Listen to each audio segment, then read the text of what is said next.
ao novo estudo deste livro, A Vida no Outro Mundo. Foi escrito por Karl Schulte, um patrono desta casa, enquanto ainda estava encarnado, por volta de 1933. Nós estamos no capítulo Em Busca da Verdade. No encontro anterior, eu já tinha lido um pedaço, mas eu vou retomar para que nós não percamos o fio da meada. Então vamos lá, Em Busca da Verdade. Diz Karl Schulte: em todos os tempos, ilustres pensadores e grandes filósofos têm dedicado vidas inteiras para solucionar o problema da vida. Infelizmente, porém, as suas pesquisas não ultrapassaram os limites corporais, deixando de lado os fenômenos psíquicos que atribuíram, na maioria das vezes, a causas sobrenaturais e miraculosas. O problema anímico, quer dizer, de cada um de nós, aparecia obumbrado aos estudiosos, parecia enuviado, né? Cheio de nuvens aos estudiosos, que baseavam suas perquisições em torno do homem, no pressuposto de que ele era uma alma criada juntamente com o corpo. Nós sabemos que não é bem isso, que a alma não é criada no momento em que o corpo é criado, mas sim que a alma já pré-existia há muito tempo, perde-se nas dobras do tempo, e que cada vez que vamos renascer, nós assumimos um corpo novo. Esta ideia, mais tarde apresentada com modificações sucessivas por diversos estudiosos, degenerou em absoluto negativismo, proclamando a escola materialista o seguinte artigo de fé: somente no organismo humano a matéria pode sentir e perceber. Então isso foi um artigo de fé que a escola materialista criou, ou seja, fora do organismo humano a matéria não sente nem percebe. E continua Karl: foi também esta a divisa adotada por outros pensadores e outros príncipes da ciência que foram aplaudidos pelos homens mais eminentes do século. Diz Karl que Carl Vogt afirmava: o pensamento é uma secreção do cérebro.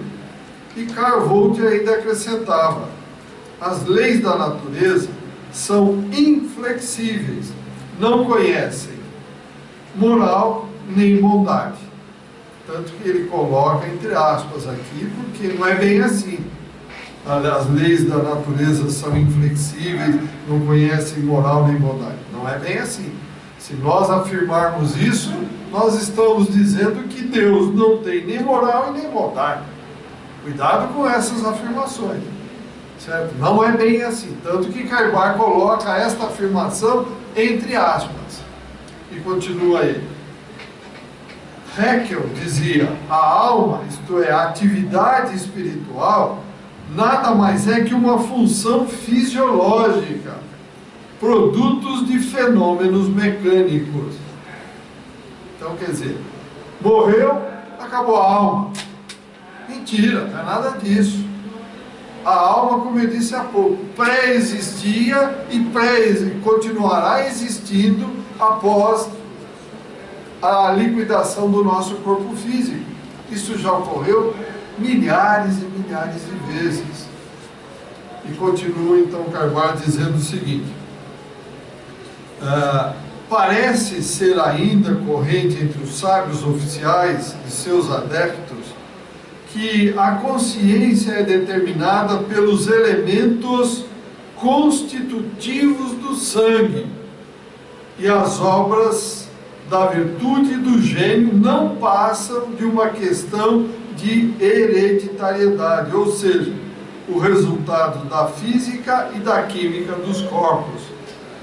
Foi o que levou um ateísta a dizer que o homem não passa de um hidrogênio coloidal, e nada mais existe nele a não ser a matéria. Então vejam, meus amigos e amigas, nós temos aí uma colocação muito simplória. O que acontece quando nós desconhecemos alguma coisa e vemos uma coisa desconhecida? Ah, isso aí não existe, isso não é verdade, isso aí estão inventando. Nós não nos damos ao trabalho de nos aprofundar no estudo, de buscar, de conhecer, para querer saber. Nós simplesmente, deixa para lá, deixa como está para ver como é que fica. Nós fazemos parte de uma pleiade de espíritos ainda pouco evoluídos. Estamos no segundo degrau, estamos em provas e expiações e temos literalmente preguiça de estudar, de buscar um conhecimento profundo. O Cristo foi claro: conhecerás a verdade e a verdade vos libertará. Nós temos preguiça de buscar a verdade. É porque dá trabalho de ler, de pensar, de discutir, de bater de frente com pessoas que pensam diferente de nós. Nós somos amigos e gostamos daqueles que pensam iguais a nós. Pensou diferente? Não, deixa de lá. Errado! Errado! O Espiritismo é claro: amai-vos e instruí-vos. Como é que nós buscamos a instrução? Lendo, trocando ideia, discutindo. E continua então Carvalho. As doutrinas espiritualistas de Aristóteles, de São Tomás de Aquino, de Descartes, que brilharam com verdadeiro fulgor, secundadas pelas doutrinas de Geoffroy, Cousin, Villemin, e as quais no terreno filosófico demonstraram a existência e imortalidade da alma, não conseguiram, entretanto, deter a onda dos nihilistas. O que são os nihilistas? Que se avolumam a cada dia. Aqueles que não acreditam em nada. Morreu, acabou. Não tem mais nada. Estamos aqui, morreu, acabou. Preguiça mental de pensar. É muito mais fácil eu ou qualquer um dos senhores admitir: não, morreu, acabou, então eu a partir de agora vou fazer qualquer coisa que me dá na telha. Estou certo? Errado. Mas se eu fizer isso, amanhã, quando eu desencarnar, eu vou ver que não valeu nada aquilo que eu fiz. Vou fazer coisas erradas? Ao abrir os olhos no mundo espiritual, quem que estará me esperando? Aqueles que eu prejudiquei aqui. Então não é bem assim, não existe nada, existe muito. Nós conseguimos enxergar, como diz André Luiz, 1/8 da realidade na qual estamos inseridos. 1/8. Não é brincadeira, gente. Nós não enxergamos nada. E continua Carvalho Schutter dizendo o seguinte: a velha concepção da alma não dava lugar a provas positivas, disso resultando, não só entre os materialistas que negavam, como entre os espiritualistas, a adoção de um panteísmo comodista, que fazia estes cuidarem somente da vida corporal, em detrimento da vida espiritual do presente, jamais pensando no futuro. O que é o panteísmo que ele cita aqui? O panteísmo é o seguinte: que as almas, no momento do nascimento, elas saem um pedaço do todo, utilizam um corpo por uma existência, terminou, volta para o todo, acabou. É errado. Essa é uma doutrina que não é verdadeira. A nossa alma, cada um tem a sua alma, é individual. Ela responde por tudo que faz, de bom ou de ruim. Não tem essa de, não tenho nada, morreu, acabou, vai para o todo. Mentira. Cada um responde por aquilo que faz. Fomos criados simples, sem sabedoria. Um fragmento, um espírito ainda não formado totalmente. Adentramos na matéria densa por qual porta? A porta do reino mineral.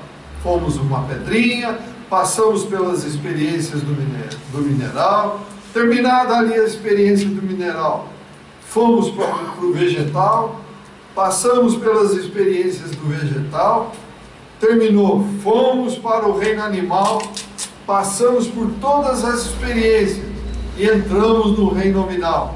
Estamos hoje no nominal, onde a partir do momento que passamos do animal para o nominal, desenvolveu o nosso córtex cerebral frontal e a partir daí tivemos o livre-arbítrio. Nós decidindo a nossa caminhada. Passamos a ser 100% responsáveis pelo nosso caminhar na existência do universo, saindo da simplicidade para um dia entrar depois no reino angelical, no arco angelical e retornar a Deus. Para ficar lá em estado de beatitude e adoração? Não, isso não é verdade, isso não existe. O universo é trabalho contínuo e constante. Deus jamais parou de trabalhar, como o próprio Cristo afirmou. Então nós vamos para lá, uma vez pronto para estar nas hostes celestes, para trabalhar e muito mais do que trabalhamos hoje. Não existe férias, não existe nada disso. Existem momentos fantásticos que a gente vive, mas férias, não tem que fazer nada.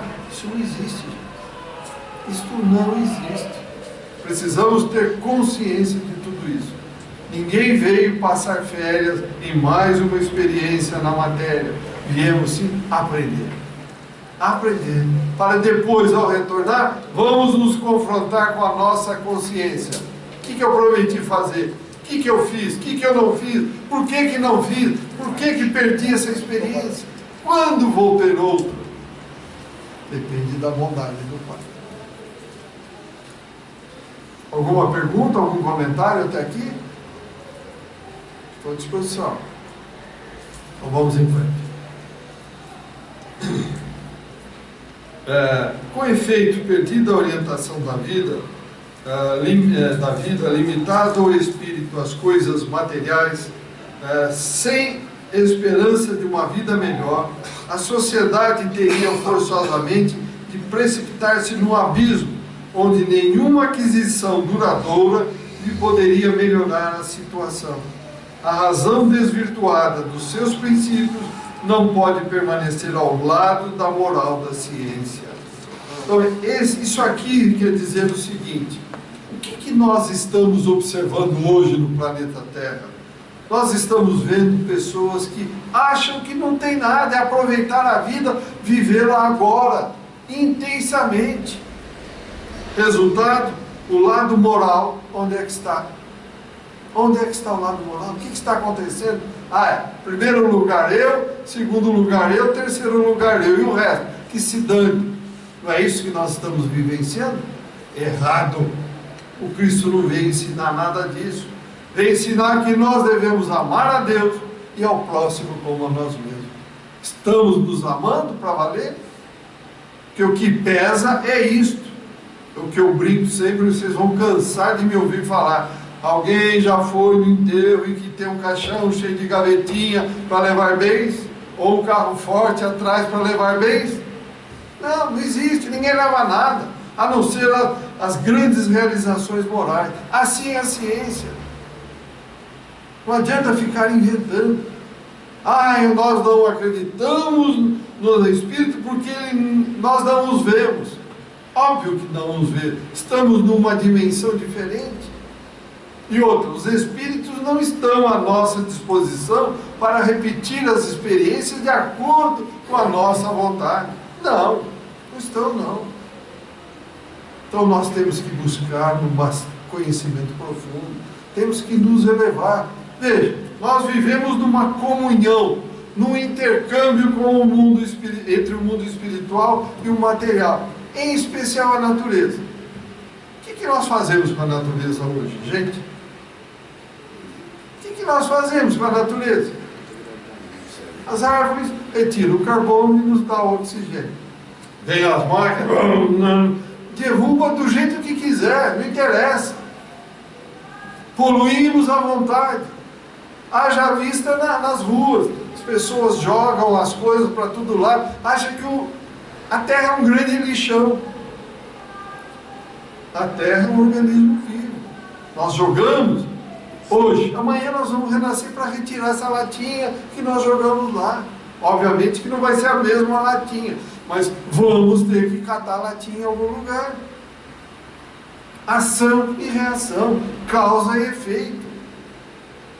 Não adianta imaginar que não tem ninguém me olhando, que não tem ninguém me fiscalizando.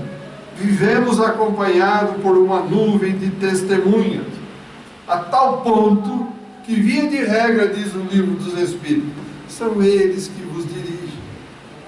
E nós achamos que nós somos os maiorais, nós é que fazemos, nós é que decidimos.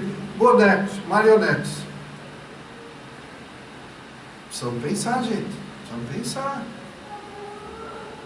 Nós estamos aqui para desenvolver o lado bom, o amor, a justiça, o perdão no coração. E não é isso que nós estamos vendo. Continuando. Foi em tais circunstâncias que se fizeram sentir em nosso planeta as manifestações paranormais de ordem extrafísica, que haveriam de, submetidas ao método experimental, proclamar o estabelecimento definitivo da alma como fator do organismo corpóreo, sua pré-existência ao nascimento do corpo e sobrevivência à morte do corpo. O Espiritismo mostra que no homem a aliança dos dois elementos, alma e corpo, intimamente unidos, reagem um sobre o outro, como prova o testemunho diário dos sentidos e da consciência, e tem por intermediário o invólucro do espírito, que Allan Kardec houve por bem denominar perispírito, elemento este já previsto por Paulo, o apóstolo, que o chamou corpo espiritual, e por um inglês, Cudworth, que o intitulou medidor plástico. O que é o perispírito? Veja bem, nós, para usarmos o nosso computador, basta ligar o computador, está funcionando? Nós precisamos do quê? De um programa que faça aquele computador funcionar. O perispírito é o programa. Como é que nós vamos interagir entre a matéria e o espírito? Como é que nós vamos fazer o nosso computador funcionar e dar alguma resposta daquilo que nós queremos? Sem programa? Não vai funcionar. Ele só vai ligar, mas não vai acontecer nada. Assim é o perispírito. O perispírito é o molde, é o modelo que dá o nosso corpo. Nele, ele que faz a ligação entre o mundo material e o mundo espiritual. É ele que faz a ligação do mundo espiritual com o mundo material. Veja, sem ele nós não podemos ter a vida aqui na matéria. Não tem como interagir o espírito com a matéria. Não existe. Continua. O Espiritismo mostra que no homem, a aliança dos dois elementos, já falei, desculpe, a teoria espírita, trazendo uma nova ideia da alma, entendeu a sua ação ligando os dois mundos, o mundo da vida corpórea e o mundo da vida espiritual, facilitando assim a solução do grande problema do verdadeiro eu, do ser. Como? Com quem? Com os princípios da evolução previstos por Darwin, Lamarck e Haeckel, mas infundindo nas concepções evolucionistas o espírito, sem o qual não poderão prevalecer. Mas poderão vocês perguntarem, mas e daí? Tá bom, o espírito, o espírito, quando eu nasço, quando eu renasço aqui na matéria, eu esqueço tudo que me aconteceu no passado. Eu esqueço as vidas que eu vivi, mas trago as tendências instintivas. Eu sou um indivíduo maldoso.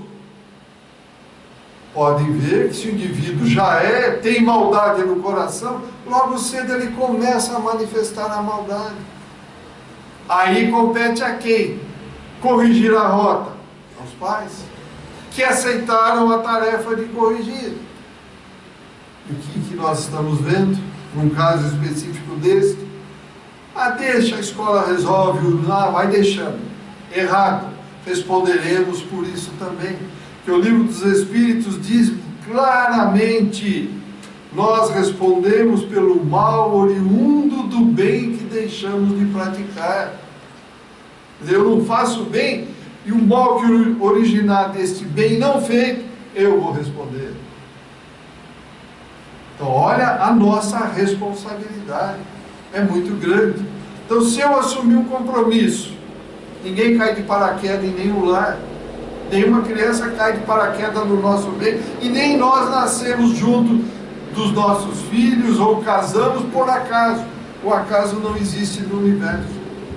O que acontece? Nós planejamos como vai ser a reencarnação, nós concordamos com quem vamos conviver, obviamente num corpo diferente, mas o espírito é o mesmo. Então todas as tendências estão ali em cada um de nós. Estamos juntos no lar para quê? Para brincar? No cadinho do lar, nas altas diferenças, nas temperaturas ali, das altas temperaturas das diferenças, nós temos que nos reunir e fazer brotar o amor.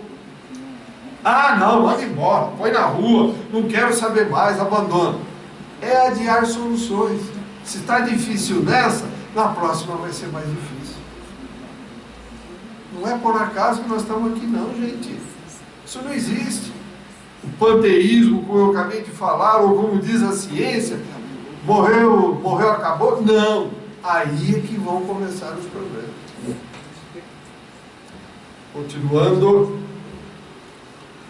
Com a inestimável contribuição que o Espiritismo a todos proporciona, livre das injunções do feudalismo intelectual, ou seja, daquelas amarras, daquelas restrições intelectuais, todos os homens de boa vontade, num esforço supremo para a sua melhoria, podem e devem abordar agora, com orientação mais firme, aquilo que antigamente era privilégio dos sábios e dos sacerdotes.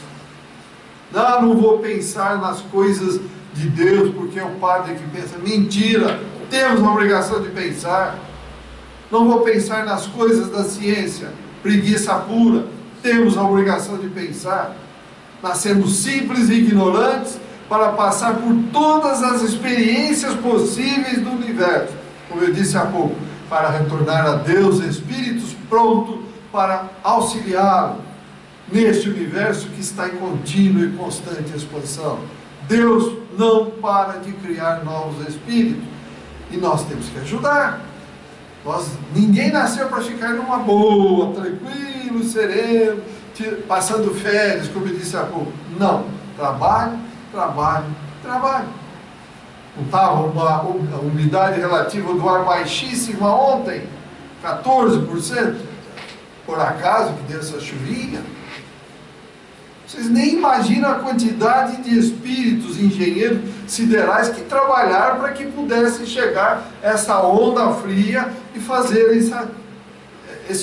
essa umidade se tornar mais alta. A gente não tem nem ideia, que eu falei há pouco, nós enxergamos 1/8 da realidade que nos cerca e achamos que somos donos da verdade.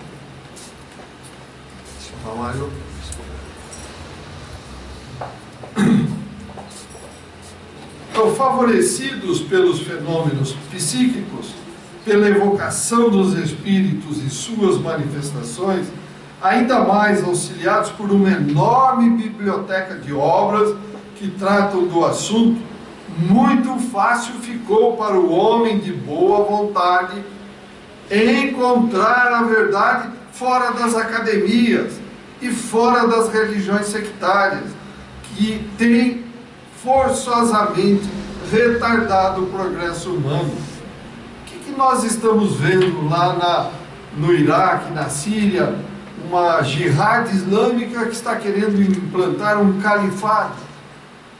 Tem que ser do nosso jeito. Se você não concordar, morre. Pô, peraí, que negócio é esse? Que história é essa? Nós estamos no século XXI, quer dizer que todos esses bilhões de anos que a Terra está em evolução, não serviu para nada? Temos que sair da zona de conforto que estamos. Está aqui muito claro, ó. Vou reler, vale a pena, meus amigos e amigas. Favorecidos pelos fenômenos psíquicos, pela evocação dos espíritos e suas manifestações, ainda mais auxiliados por uma enorme biblioteca de obras que tratam do assunto, muito fácil será o homem de boa vontade encontrar a verdade fora das academias e das religiões sectárias que têm retardado o progresso humano. Está nas nossas mãos. O Espiritismo é claro: amai-vos instruídos. Sem instrução não há elevação moral, meus amigos. Como diz o próprio Einstein, a partir do momento em que nós tomamos conhecimento com uma ideia nova, jamais a nossa ideia antiga vai ser igual. Se alarga e não tem como continuar igual. E nós estamos aqui para isso. Perguntas, comentários, estamos à disposição. Pois não, Pedro? Com referência aos pais, os seus filhos, podemos esquecer o Evangelho. O Evangelho é bem claro que passa a responsabilidade dos pais perante os filhos. Que você passa, né? É verdade, está certo. O ensinamento o Evangelho religioso está na mão dos pais, né? Para ser um homem, vamos assim dizer, de bem. Exatamente. Seria o filho. Veja, nós não podemos, dentro da pergunta do Pedro, não podemos jamais imaginar que nossos filhos, tá bom, eu dou tudo de bom que ele quiser, ou, que acontece muito, vem uma reclamação da professora, eu vou brigar com a professora. Ô gente, que história é essa? Isso é verdade. Não podemos, o Valtinho está aí, ó. Isabel, que foi professora, antigamente não tinha nada disso, não. A professora, o professor tinha palavra, estava ali para educar. Hoje não, hoje se o filho chega e conta do jeito que ele quer, como qualquer ocorrência, a mãe e o pai já entram, vão na escola já para bater no professor. Gente, que história é essa? Isso não existe. É uma criança que está ali para ser educada. Não é verdade, Valtinho? Você que sente isso no dia a dia. Meu Deus, as pessoas, as crianças, por mais educadas que sejam, não têm a formação ainda para fazer uma avaliação perfeita do que está ocorrendo. Se o pai e a mãe já vão lá, já tomam partido dos filhos. Errado, gente. Que história é essa? Vai custar caro para nós. Vai custar caro para nós. Os alunos bateram no professor, agredir. O que é isso? Não tem sentido. O que acontece quando uma criança é contrariada? Por exemplo, está brincando de futebol e o time dele perde. Aí ele não admite que perde e sai batendo em todo mundo. Ele tem que sentir que não é assim a existência. Ele tem que, os pais têm que sentar com ele, mostrar que não é isso e tomar alguma decisão no sentido, olha, isso não pode ocorrer. Se você fizer isso, coisas boas não vão mais te acontecer. Por exemplo, você gosta de ir no cinema, não vai mais. Tem que ter um cantinho para ele pensar, refletir. Não é dar tudo à vontade. Porque esse vai ser um inconsequente quando ficar adulto. Porque ele vai achar que tudo faz parte da vida dele e que tudo tem que ser dado rapidamente para ele. Senão ele sai batendo. Ele não pode ser contrariado. Errado. O que é isso? Ou eu estou falando bobagem? Mães, pais, educadores que estão aqui. Quer dizer, não é bem assim, quer dizer, o filho não pode ser contrariado. Isabel, você que foi professora durante muitos anos, por favor, está errado isso? Errado é a forma como os pais agem.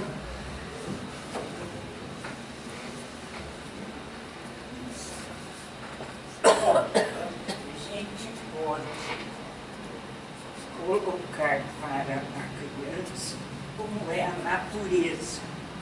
natureza tem diferenças de todos os tipos e tem limites. Tudo tem limites, não tenha dúvida. Então, eu acho que o que está faltando São limites.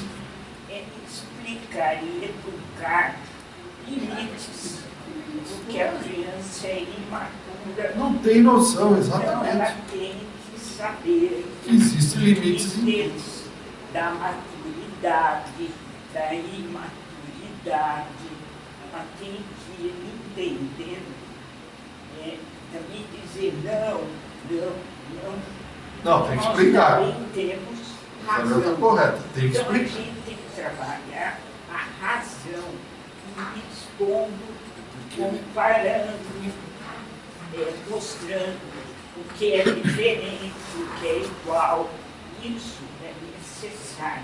A criança é imatura, então Não ela tem a formação. limites em relação à maturidade e à maturidade. Certíssimo, é isso mesmo. Quer dizer, eu tenho uns amigos que a filha, quando faz coisas erradas, olha, agora você vai para o cantinho da disciplina, vai pensar, você não deveria fazer isso por causa disso, como disse a Isabel, explica, agora vai para a disciplina, vai pensar.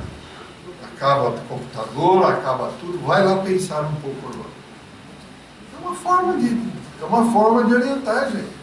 Como disse, a criança não está pronta, não é adulto, não está ainda, está em formação, está sob nossa responsabilidade. Nós pretendemos ter pessoas de bem ou pessoas de mal? O que nós queremos que esses nossos filhos sejam? Como nós somos? Como fomos educados? Tá certo? É uma atenção que você dá para a criança. Lógico. A criança precisa dessa atenção também. Às vezes ela provoca, faz alguma coisa, porque ela está chamando a atenção para algum problema, ela está chamando a atenção para alguma situação que está acontecendo, que a gente não sabe o que é. Que na cabeça dela está acontecendo alguma coisa que a gente não sabe o que é. Eles têm um imaginário diferente do nosso, eles têm ideias diferentes das nossas. Eles têm pensamentos, a vida eles veem de uma outra forma. E eles precisam dessa atenção. Em geral, quando as crianças fazem alguma coisa assim, desse gênero, é porque elas estão querendo chamar a atenção. E cabe a gente olhar e dar um exemplo, e mostrar, e conversar, o diálogo é importante, né? Mostrar o que é. E uma coisa importante com as crianças é não perder nenhuma oportunidade. A gente não pode perder nenhuma oportunidade, tem que ficar atento. É assim, aconteceu alguma coisa, tem que ser na hora. Não pode deixar para depois. Tem que ser na hora. É um filme, é algum programa de televisão, é um cinema, é um teatro, enfim. É o dia a dia, alguma coisa que acontece na rua. Aconteceu, fala, olha, você está vendo o que está acontecendo? Você vê o que acontece com as pessoas que são intransigentes, com as pessoas que elas querem tudo para elas, acaba saindo briga, não sei o que. Tudo a gente aproveita o tempo inteiro mostrando, aproveitando as oportunidades. Cada um, logicamente, no dia a dia. Eu acho que o dia a dia ele é muito importante com a criança. É essa atenção que a criança merece. Ela merece essa atenção no dia a dia. E muitas vezes a gente está, por exemplo, posso Sim, por favor. Por exemplo, alguns pais eles levam os filhos para brincar. Por exemplo, fala assim, hoje nós vamos ao Ibirapuera. Então nós vamos para o Ibirapuera, vamos brincar, etc, etc. Aí ele pega um jornal e senta no Ibirapuera e fica lendo o jornal. E a criança fica lá brincando. Quando, na verdade, ele deveria interagir com a criança ali. Ela brinca, ela até se aproxima de outra criança, qualquer coisa. Mas ela sente falta daquele contato. Então, às vezes, a gente peca por esse lado. Porque a gente fala, ele está jogando bola, ele está se divertindo lá, eu vou ler meu jornal, vou ler meu livro, etc. E fico lá envolvido com os meus, e a criança fica ouvindo, quando na verdade ela precisa dessa interação. São coisas pequenas, assim, são coisas simples do dia a dia que são importantes para a educação das crianças. Uma coisa importantíssima, meus amigos e amigas internautas, coloquem Deus no coração dos seus filhos. Sem Deus nós não somos absolutamente nada. Essa falsa história de que um dia, quando crescer, ele vai saber escolher. Não vai saber escolher. Se ele não tiver um padrão, não tiver um parâmetro, ele não tem o que comparar. Aí ele não vai buscar nada. Essa criança não vai buscar nada. Coloquemos aquilo que nós sabemos, a nossa religião, a nossa crença. Depois ele vai decidir quando estiver adulto. Mas coloquemos Deus no coração dele. Senão nós ficamos perdidos. Desde criança, né? Desde criança, desde Isso é outra coisa importante Depois que a também. pessoa tiver de 10, 12 anos para cima, Não, fica difícil. aí se torna possível. Isso é outra coisa também. É Religiosidade. importantíssimo. A criança precisa ter religiosidade. Pô, é Ela fundamental. pode ser de qualquer religião que ela for. Mas tem ela que ter. precisa ter Qualquer coisa, religiosidade. desde que começa aos 3 Desde anos, criança, 4 anos, desde criança. mais novos, Ela precisa ter compaixão, ela precisa ter botar as histórias, ser indulgente. Muito Ela importante. precisa disso. porque depois de uma certa idade, Aí acabou, aí fica difícil. perdeu a E outra coisa muito Por que tudo importante. isso? Porque lá na frente ele vai responder pelo que fez. Lógico, e nós também. E outra coisa importante também é que a Mas não é só ele, criança. Pedro. Nós também vamos Eu responder imagino.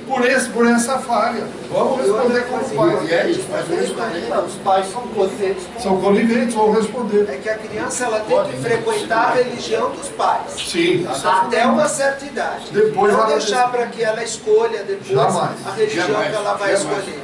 Não, ela frequenta a religião dos pais e quando ela tiver autonomia, porque a criança não tem autonomia. pra Não, hoje isso. não tem. Quando é E criança, hoje o que acontece é que as crianças têm muita autonomia. Os pais dão muita autonomia para essas crianças. Então, e aí o que acontece é isso. E acontece essa Eu acho que o importante mesmo é a pessoa ter Deus no coração desde cedo. Desde cedo. Nós temos que ter os hábitos, todos nós, de fazermos uma reunião, um evangelho em casa, conversar a respeito de Deus, fazer uma prece semanalmente, no mínimo, ensinar de que tem que rezar ao dormir, ao acordar, agradecer a Deus por estar aqui, agradecer a Deus pela vida que temos. Aí sim entra o que disse a Isabel, comparar, mostrar a natureza. Olha, se você não tiver isso, olha o que acontece, precisamos, nós estamos felizes. Temos que pôr Deus no coração das crianças, senão fica essa maluquice que nós estamos vendo aí, drogas, bebida, à vontade, ninguém não tem a mínima ideia. Por quê? Como a gente que trabalha espiritualmente, que conversa com esses companheiros, esses irmãozinhos que desencarnam por drogas e vem aí, meu pai e minha mãe não cuidavam de mim, não me davam atenção, como disse o Valquim. Temos que dar muita atenção aos filhos, temos que dar atenção. Porque a atenção que nós não damos em casa, o pessoal do mal dá na rua. Então dá tomar muito cuidado. Vai, Pois não. isso que a senhora falou, essa manifestação dele de lesou, de raiva, isso é o seguinte, ele poderia ter uma manifestação totalmente diferente. Sim, por que ficar com raiva? É um time, é um joguinho que não quer dizer nada. Ele podia ser muito mais violento. Então, falta o pai e a mãe estar presentes e mostrar que isso não é possível, isso não existe, não deve ser. Alguma pergunta a mais? Algum comentário, gente? Muito obrigado a todos, internautas, e até o próximo encontro, quando nós vamos ver a revelação espírita. Muito obrigado a todos.